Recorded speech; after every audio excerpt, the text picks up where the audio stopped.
On April 18, 1955, in a quiet hospital room in Princeton, New Jersey, the world lost one of its greatest minds.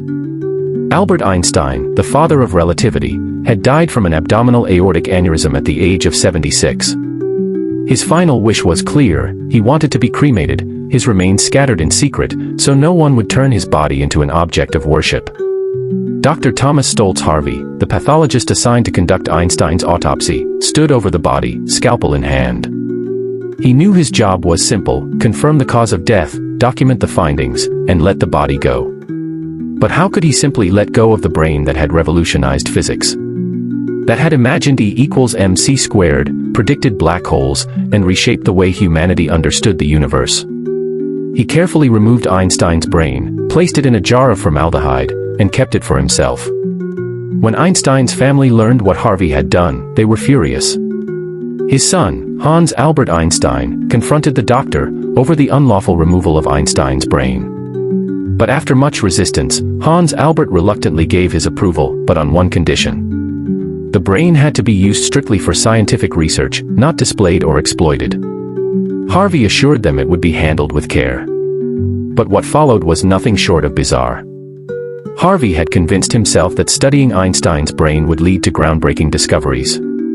He sliced it into 240 pieces, carefully preserving them in different containers. But instead of immediately handing it over to neuroscientists, he kept most of it for himself. For decades, the brain traveled with Harvey like a dark secret. He carried it in jars, in a cider box, and even in his car trunk as he moved from one job to another. He lost his position at Princeton, moved to Philadelphia, then to the Midwest, and later to Kansas. His career fell apart, he lost his medical license, worked odd jobs, and lived a reclusive life. All the while, Einstein's brain sat in his possession, hidden from the world. Over the years, Harvey sent small slivers of the brain to select researchers.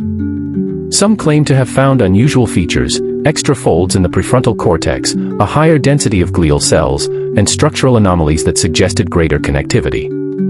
Some even speculated these differences explained Einstein's genius. But nothing was conclusive. The truth was, no one could definitively say that Einstein's brain was special. By the 1990s, the strange saga of Einstein's brain had faded into legend, until journalist Michael Paternity tracked down Harvey. He found the aging doctor living in Kansas, still in possession of Einstein's brain. Paternity convinced Harvey to embark on a road trip to return the brain to Einstein's granddaughter.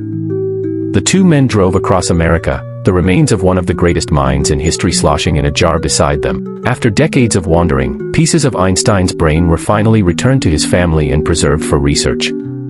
Today, small fragments are displayed in medical museums, while others remain in laboratories.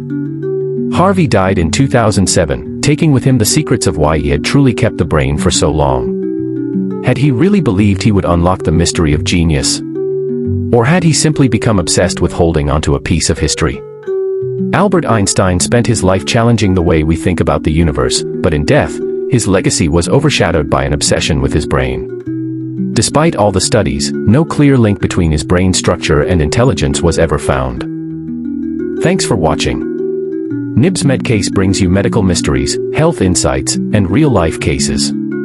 Like, subscribe, and hit the bell so you never miss a video.